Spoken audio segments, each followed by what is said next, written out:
Hello, everyone, and welcome back to our English podcast. Today, we're going to learn 20 powerful English phrases that native speakers use in everyday conversations. That's right. These aren't complicated expressions from a grammar book. They're phrases you can actually hear at work, at home, with friends, and in everyday situations. Our first phrase is, "That makes sense."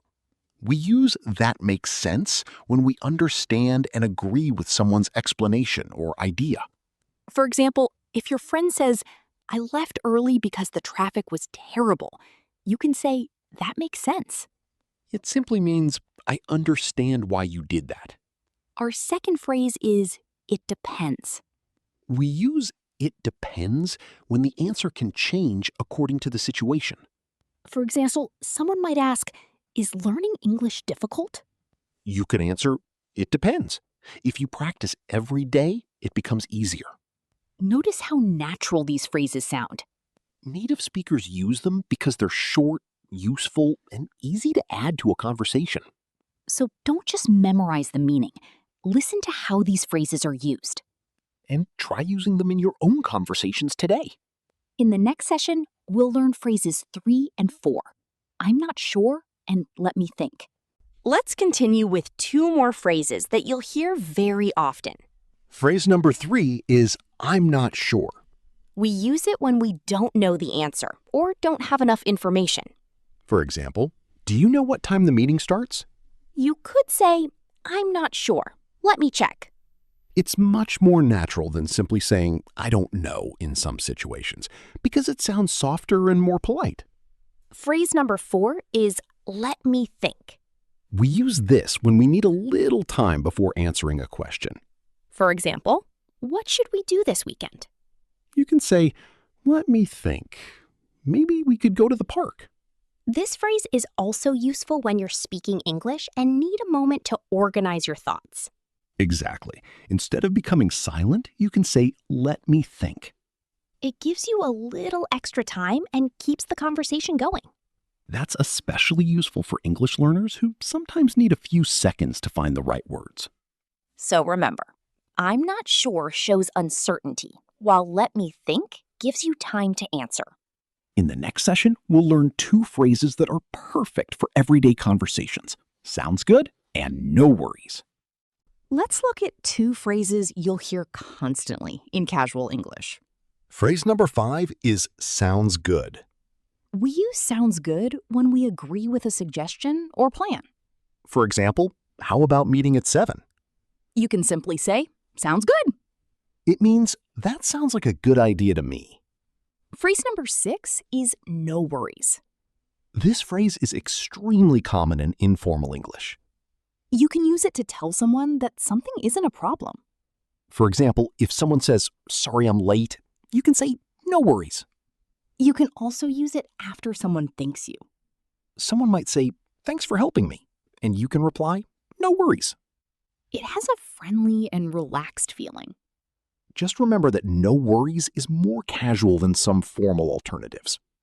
These phrases are great because they're short and incredibly useful. Try using "sounds good" and "no worries" in your next English conversation.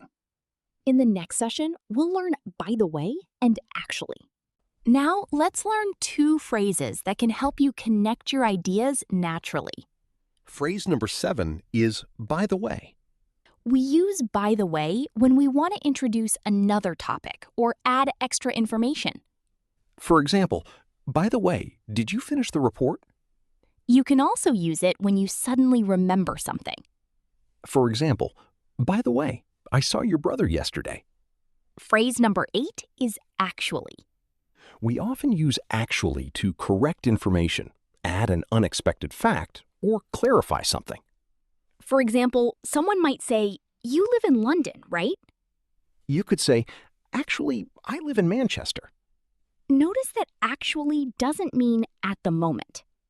That's a common mistake. It usually means something like "in fact," or introduces a correction.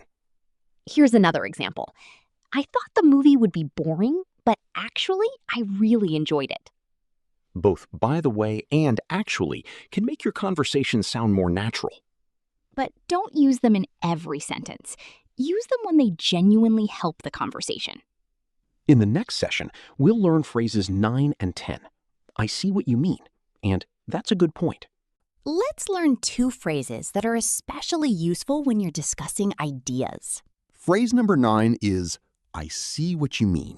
We use this when we understand someone's opinion or explanation. For example, someone might say, I prefer studying in the morning because I can concentrate better. You could respond, I see what you mean. It doesn't always mean that you completely agree. It means you understand their point. Phrase number 10 is, that's a good point. We use it when someone makes an interesting or reasonable argument. For example, we should leave early because the roads might be busy. You could say, that's a good point. Let's leave at 8. These phrases are useful because they show that you're actively listening. And good listening is an important part of natural conversation. You don't always have to give a long answer. Sometimes a short response shows that you're paying attention. Try using I see what you mean when someone explains an idea. And use that's a good point when you think their idea is particularly useful. In the next session, we'll learn phrases 11 and 12. Give me a hand and I'm on my way. Let's learn 2 practical phrases that you'll often hear in everyday situations. Phrase number 11 is give me a hand. This doesn't literally mean that someone should give you their hand. Exactly. Give me a hand means help me. For example, could you give me a hand with these boxes? That means, could you help me carry these boxes? It's a casual and friendly expression. Phrase number 12 is I'm on my way. We use it when we're traveling or moving toward a place. For example, your friend might call and ask, where are you? You can answer, I'm on my way. I'll be there in 10 minutes. It doesn't necessarily mean you're already very close. It simply means you're heading there. You can use these phrases at home, with friends, or even in some workplace situations. They're short, natural, and very common. So remember, give me a hand means help me, and I'm on my way means I'm going there now. In the next session, we'll learn phrases 13 and 14. Take your time, and it's up to you. Let's continue with 2 phrases that are very useful when you're talking about choices and time. Phrase number 13 is take your time. We say take your time when we want someone to know that they don't need to hurry. For example, if your friend is choosing something in a store, you can say, take your time. I'm not in a hurry.